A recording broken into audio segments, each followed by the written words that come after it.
Hey everyone, welcome back. हाजिर हूँ आपके लिए लेकर एक कोरियन एक्शन थ्रिलर मूवी की एक्सप्लेनेशन जिसका नाम है my girlfriend is an agent. कहानी की शुरुआत में हम सू नाम की लड़की से मिलते हैं जिसकी शादी हो रही थी। तभी उसे उसकी बॉयफ्रेंड जे का फ़ोन आता है एंड वो कोरिया से बाहर जा रहा था अपने काम के सिलसिले में। इसलिए वो सू से जाने से पहले मिलना चाहता था, तो वो उसे झूठ कह देती है कि वो जेजू आइलैंड पे है।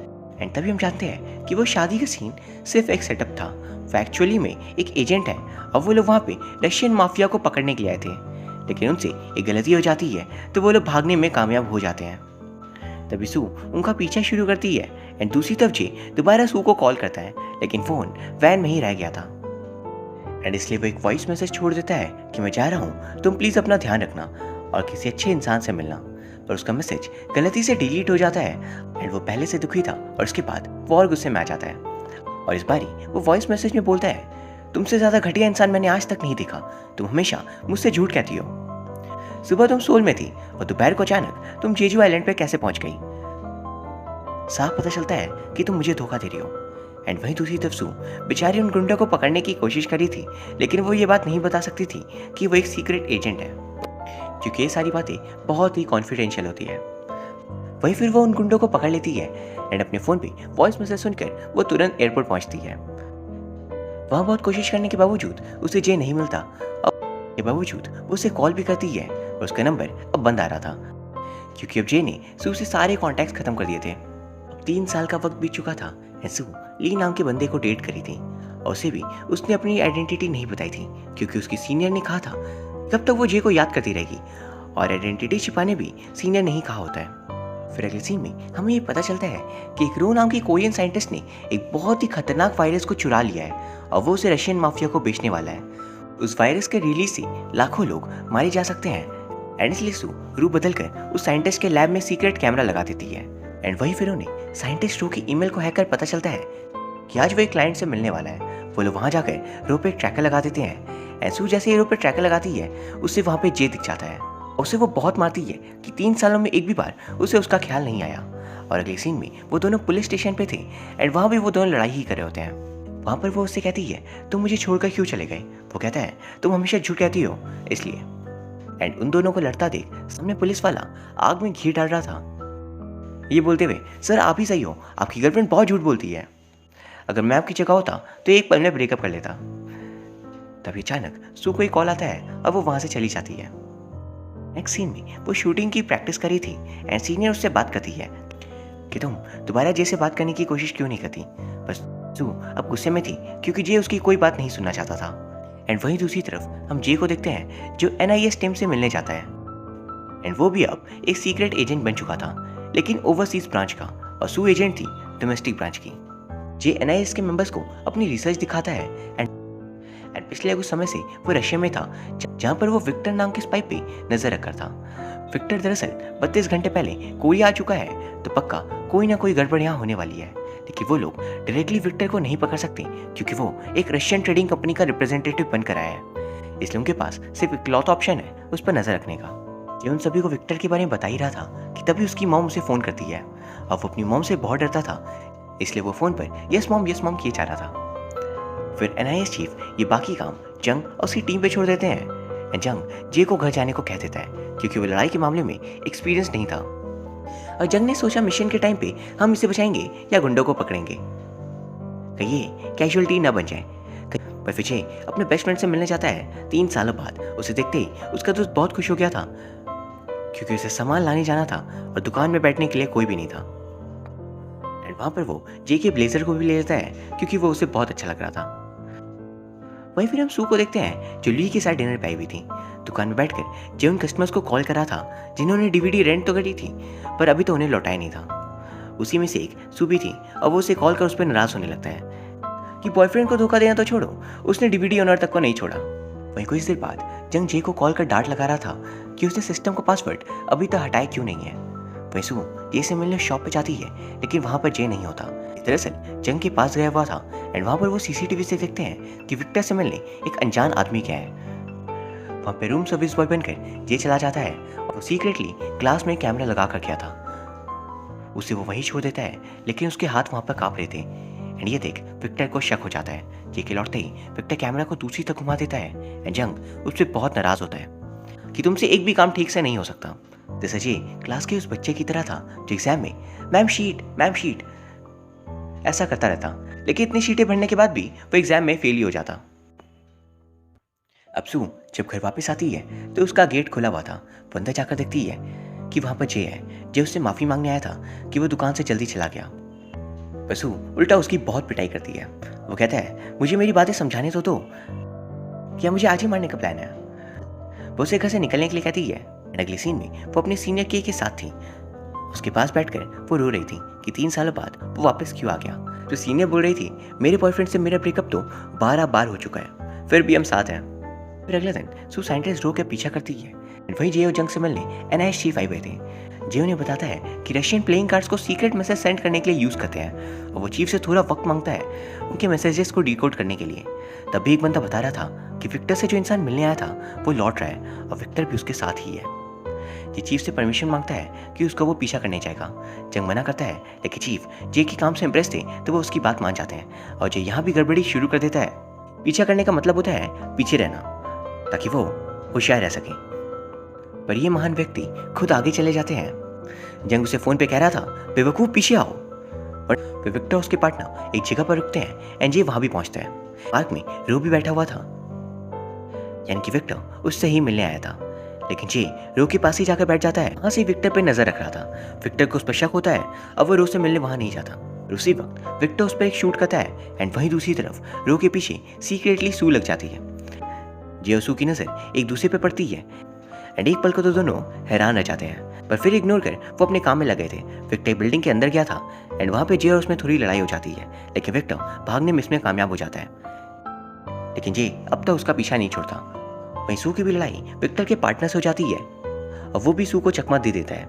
एंड अगले सीन में सू को डांट पड़ी थी कि उसने साइंटिस्ट रो को जाने कैसे दे दिया। अब अगर वो वायरस लीक हो गया तो कितनों की जान इसमें चली जाएगी। वहीं जे को भी जंग से डांट पड़ी थी कि सिर्फ उसकी लापरवाही से आज विक्टर हाथ आते आते रह गया।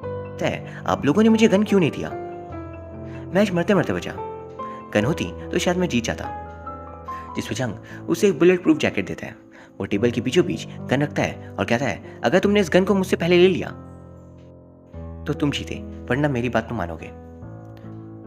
एंड जे एज एक्सपेक्टेड हार जाता है। जंग उसे कहता है कि तुमने बहुत गड़बड़ी कर दी, अब प्लीज दूर हो जाओ। वहीं सू अपने घर पे उदास बैठी थी, तभी जे उसे मिलने जाता है क्योंकि आज सू का बर्थडे था एंड वैसे भी अब वो बेरोजगार है। जे वहाँ उसे कहता है कि हम दोबारा से शुरुआत कर सकते हैं। दोनों में बातें होते होते दोबारा से लड़ाई हो जाती है एंड जे आया तो माफ़ी मांगने था, लेकिन फिर वो लड़ लेता है। वैसे तो सू को ली पसंद नहीं था, लेकिन अभी भी वो जे से कह देती है कि मैं ली से शादी करने वाली हूँ, तो प्लीज़ यहाँ से चली जाओ। लौट रहा था लेकिन लौट नहीं पाता और सू के घर जाकर उससे माफ़ी मांग लेता है। कुछ देर बाद दोनों साथ बैठे थे, तभी जे को जंग का कॉल आता है और सू को उसकी सीनियर का। एंड दोनों अपने अपने काम पे निकल जाते हैं एक दूसरे से झूठ बोलकर। जे एक होटल गया था एंड वहाँ पर उसे एक लड़की का नाम पता लगाना था और वो किसी तरह उसका नाम पता लगा लेता है। वहाँ पर साइंटिस्ट रो भी था तो सू भी वहाँ ही पहुंची होती है। गलती से सू विक्टर के कमरे में चली जाती है और उस लड़की के साथ उसे देख जो उसकी दोबारा पिटाई करती है। वह फिर उन दोनों को पुलिस स्टेशन ले जाया जाता है। दूसरी तो विक्टर और वो साइंटिस्ट एक दूसरे से मिल चुके थे और विक्टर उस पर लगा ट्राई कर निकाल देता है। फिर वो उसे वायरस मांगता है जिस पे साइंटिस्ट रो कहते हैं जब तुम मुझे पूरे पैसे दोगे तभी मैं तुम्हें वायरस दूंगा। एंड पैसे की डील के लिए वो एक और बार मिलने का प्लान बनाते हैं। वहीं सू और जे की दोस्ती भी वापस से खत्म हो जाती है एंड जे जंग के साथ डिनर कर रहा था एंड वहां पर उसने बहुत ही ज्यादा पी ली थी। पर उसी वक्त जंग को अपने बाकी टीममेट्स का कॉल आता है एंड वो सभी अपने ऑफिस में मिलते हैं। वो सभी उस दिन बाकी सिटी फुटेज को देख रहे थे एंड उन्हें वहां शक होता है कि सू कहीं रशियन से मिली भी तो नहीं है। मतलब उन लोगों को नहीं पता था कि सू भी एक एजेंट है और वो लोग सोचते हैं सू शायद कोई दुश्मन है। वहीं दूसरी तरफ सू के टीम मेंबर्स भी पाक के सिटी फुटेज को देख रहे थे और उन्हें वहां शक होता है कि जे पक्का रशियन माफियाज की हेल्प कर रहा है। यानी यहाँ पर उन दोनों की टीम्स को एक दूसरे के प्रति गलतफहमी हो गई थी। पर एक दूसरे को फंसता हुआ देख दोनों अपने अपने टीममेट्स को एक दूसरे के बारे में बता देते हैं, लेकिन उनके टीममेट्स उनसे कहते हैं क्या पता वो तुम्हारे साथ इसलिए थी या था ताकि वो तुम्हारा यूज कर सके। दोनों के टीममेट्स जे और सू से कह रहे थे जाओ जाकर अपने पार्टनर पर ट्रैकर लगा दो। वो दोनों एक दूसरे से मिलने एक रेस्टोरेंट पे आते हैं डिनर के लिए, और वहीं एक दूसरे से अपनी पुरानी यादें वो शेयर कर रहे थे, और फिर से वहाँ पर लड़ने लगते हैं। उन दोनों की हरकतों को देख वहाँ रेस्टोरेंट पर बैठे हुए लोग भी घबराने लगते हैं कि ये विचित्र प्राणी आखिर है कौन। गुस्से में सू वहाँ से जा रही थी, तभी सीनियर उसे कहती है ट्रैकर तो लगा दो, और वही जंग भी जैसे कहता है काम पूरा करो, और फिर वो दोनों एक दूसरे से गले मिलते हैं और एक दूसरे पर ट्रैकर लगा देते हैं। उसके बाद जे अपने दोस्त की शॉप पे सो रहा था और उसका दोस्त अपने क्लाइंट से बात कर रहा होता है, एंड वहाँ पर ट्रैकर पे लगे स्पीकर से सीनियर सुन रहे थे और उन्हें लगता है कि जे किसी से मिलने वाला है। जे का दोस्त उसे कोर्ट को लेकर चला जाता है जिस पर लगा हुआ था, और वो जैसे ही क्लाइंट से मिलता है उसके टीममेट्स उठा लेते हैं। दूसरी तरफ सू ली से मिलने जा रही थी, तभी उसे पकड़ने जंग के लोग आ जाते हैं, लेकिन सू बहुत ही ज्यादा अच्छी फाइटर थी और वो उन्हें बहुत मारती है। दूसरी तरफ जे अपने फोन पे कार्ड्स खेल रहा था, एंड तभी जे को आइडिया आता है और वो रशियन कार्ड के कोड को डिकोड करने लगता है। दूसरी तरफ जंग की मुलाकात चीफ से होती है और वो उनसे माफी मांग रहा था कि उसने सू को खो दिया। चीफ कहते हैं कि रशियन एजेंसी हमारे ऊपर नजर रख है क्योंकि हमने उन लोगों का पीछा किया बिना किसी पक्के सबूत के। एंड इसलिए चीफ जंग से कहते हैं अगर हमें अपना नाम क्लियर रखना है तो जे को फंसाना होगा। सारे इल्जाम जे के ऊपर ही डालने वाले थे, लेकिन जंग ये करने से मना कर देता है और वो अपनी गलती की रिस्पॉन्सिबिलिटी लेने को तैयार था। पर फिर उसी वक्त उसे जे का कॉल आता है और वो जंग को बता देता है कि उसने कोड को डिकोड कर लिया, लेकिन जंग उसके फोन को काट देता है। वहीं जे का दोस्त सीनियर और बाकियों से रिक्वेस्ट कर रहा था कि वो कोई एजेंट नहीं है एंड प्लीज उसे छोड़ दिया जाए। पर भले ही वो एजेंट ना हो, लेकिन उसके बैग्स में ड्रग्स मिले थे तो वो फर्स्ट तो ऐसे ही है। बॉस सीनियर से कह रहे थे कि सू के बारे में दुश्मनों को पता चल गया है, तो हम कुछ समय के लिए सू को अंडरग्राउंड कर देते हैं। वहीं जे ने उस जगह पर पता लगा लिया था जहाँ पे विक्टर उससे मिलेगा। वो वहाँ पे जाता है और देखता है कि विक्टर कोई आदमी नहीं बल्कि एक लेडी है। वो उसकी फोटो लेने की कोशिश करता है कि तभी उसके फोन पे एक मैसेज आता है, और मैसेज की आवाज के कारण वो लोग उसे पकड़ लेते हैं और शूट करने लगते हैं। जी भागता हुआ एक टैक्सी से टकरा जाता है, एंड वही जंग के साथ सवाल जवाब किए जा रहे थे, लेकिन जंग कुछ भी ऑफिसर्स को नहीं बताता। सारी रिस्पॉन्सिबिलिटी फेलियर की खुद पर ले लेता है। वहीं सू के टीममेट्स ये पता कर लेते हैं कि 30 घंटों के अंदर अंदर बुसान शहर में साइंटिस्ट रो आएगा, एंड वहां पर वो लोग उसे पकड़ लेंगे, लेकिन इस बारे में वो सू को नहीं बताते हैं। वही जे को वो ऑफिसर अपने साथ स्टेशन पर ले जा रहा था, एंड तभी जे जंग को उस लेडी की फोटो भेजता है और उसे अपने लैपटॉप का पासवर्ड बताता है और उसे चेक करने को कहता है कि आखिर वो लेडी है कौन। जंग उसके बारे में जे को बता देता है और फिर वो ये भी चेक कर बताता है कि वो आज उसे कहाँ पर मिलेगी। जे ये सब जान ऑफिसर के बंदूक को लेकर कहता है प्लीज मुझे मेरे बताए हुए जगह पर ले चलो, मैं अभी तो रिक्वेस्ट कर रहा हूँ, बाद में शूट भी कर सकता हूँ। ऑफिस में सूबी किसी तरह मेल्स को देखकर डिकोड कर लेती है कि कहाँ पर साइंटिस्ट रो आएगा, एंड उसने सही डिकोड किया था, लेकिन उसकी टीम ने गलत डिकोड किया होता है। फिर वो बुसान में नहीं आने वाला था। वो इस जगह पर पहुंचती है जो सही लोकेशन थी, एंड वहाँ उसे रो दिख जाता है। सीनियर बाकी लोगों पर नाराज हो रही थी।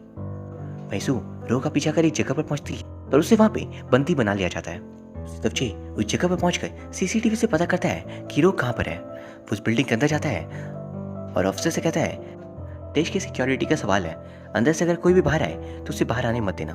अंदर पेरो और रशियन के बीच डील हो चुकी थी और वो पैसे लेकर बाहर आ रहा था, लेकिन तभी वो जे की आवाज़ सुनकर छिप जाता है। दूसरी तरफ सू खुद को आज़ाद कर वहाँ से भागती है, तभी जे उस पर बंदूक टांग देता है क्योंकि उसे लग रहा था कि सू भी रशियन के साथ मिली हुई है, लेकिन वहाँ उसे पता चलता है कि वो तो उसकी साथी नहीं है। पैरो बाहर जा रहा था, लेकिन वो ऑफिसर उसे जाने नहीं देता। अंदर पे वो सभी अब एक दूसरे से लड़ने लगे थे, एंड दोनों माफिया वहां से भाग निकलते हैं, एंड सू और जे मिलकर उनके पीछे लग जाते हैं। एंड वहीं उस ऑफिसर ने जे की बातों को बहुत ही सीरियसली ले लिया था। वो बहुत ही बड़ा देशभक्त था और उसने रो को जाने नहीं दिया। सू और जे किसी तरह उसे पकड़ने वाले थे कि तभी वो उस वायरस को फेंक देती है जो उस ग्लास को कंटेनर में टूटने से बचा लेता है, और सू विलन को हरा देती है। एंड फिर वो पूछती है आखिर तुम कौन सा डिपार्टमेंट के एजेंट हो। वो बता देता है और उनकी दोस्ती फिर से हो जाती है। तब बाकी अफसर्स भी पहुंच जाते हैं, एंड वो अब उस अफसर से रिक्वेस्ट कर रहा था प्लीज यार अब तो मुझे जाने दो, बुढ़ा हो चुका हूँ। एंड उसी वक्त सोल्जर्स आकर उसे पकड़ लेते हैं। अगले सीन में हम ली को देखते हैं, एंड वो भी NIS ज्वाइन कर लेता है क्योंकि उसका भी दिल टूटा हुआ था। लास्ट सीन में हम देखते हैं कि जे और सू अब मिलकर काम करने लगे थे, और यहाँ ये कहानी खत्म हो जाती है। आई होप दोस्तों आपको ये कहानी पसंद आई होगी। अगर हाँ तो वीडियो को लाइक जरूर कर देना एंड चैनल को सब्सक्राइब भी। Thank you so much for watching. See you soon.